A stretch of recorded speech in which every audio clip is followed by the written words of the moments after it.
Madhurag gold and diamonds, Madhurag building, Kannur road, Chakkarakal.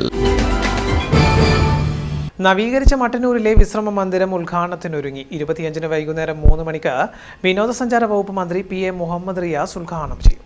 വർഷങ്ങൾ പഴക്കമുള്ള rest house പഴമ ചോരാതെ നിലനിർത്തിയാണ് നവീകരണ പ്രവൃത്തി നടത്തിയത്. 75.5 ലക്ഷം രൂപ ചെലവിട്ടാണ് വിശ്രമ മന്ദിരം നവീകരിച്ചത്. മരങ്ങളും ഓടും മാത്രം ഉപയോഗിച്ച് ബ്രിട്ടീഷുകാർ നിർമ്മിച്ച മട്ടന്നൂരിലെ IB ആണ് പഴമ നിലനിർത്തി നവീകരിച്ചത്. തലശ്ശേരിയിൽ നിന്ന് ബ്രിട്ടീഷുകാർ കർണാടകയിലേക്ക് യാത്ര ചെയ്യുമ്പോൾ വിശ്രമ കേന്ദ്രമായി ഈ IB ആണ് ഉപയോഗിച്ചത്. മരം കൊണ്ടുള്ള ഭിത്തിയും മറ്റുമെല്ലാമായുള്ള IB ശീതീകരിച്ച മുറികൾക്ക് സമാനമായിരുന്നു. വരാന്തയും അടുക്കളയുമെല്ലാമുള്ള കൊച്ചു ബംഗ്ലാവ് ബ്രിട്ടീഷുകാരുടെ കാലത്ത് സൈന്യത്തിന്റെയും ഉന്നത ഉദ്യോഗസ്ഥരുടെയും രഹസ്യ യോഗങ്ങൾക്ക് വേദിയായിരുന്നു. സ്വാതന്ത്ര്യാനന്തരം മുഖ്യമന്ത്രിമാരുടെയും മന്ത്രിമാരുടെയും ജനപ്രതിനിധികളുടെയും വിശ്രമ താമസ സ്ഥലമായി മാറി. നിരവധി സാഹിത്യ സമ്മേളനങ്ങൾക്കും ക്യാമ്പുകൾക്കും ഇവിടെ വേദിയായിട്ടുണ്ട്. തൊട്ടടുത്ത് തന്നെ പൊതുമരാമത്ത് വകുപ്പ് rest ഹൗസും നിർമ്മിക്കുകയായിരുന്നു.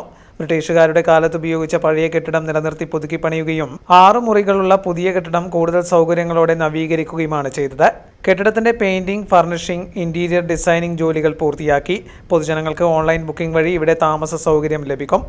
News bureau, Mattannur. Trinity college വാരം സമാന്തര വിദ്യാഭ്യാസ രംഗത്തും NIOSലും ഏറ്റവും കൂടുതൽ വിജയം നൽകുന്ന കണ്ണൂർ ജില്ലയിലെ ഏക സ്ഥാപനം. അറിവിന്റെ നിറദീപമായി ട്രിനിറ്റി കോളേജ് വാരം.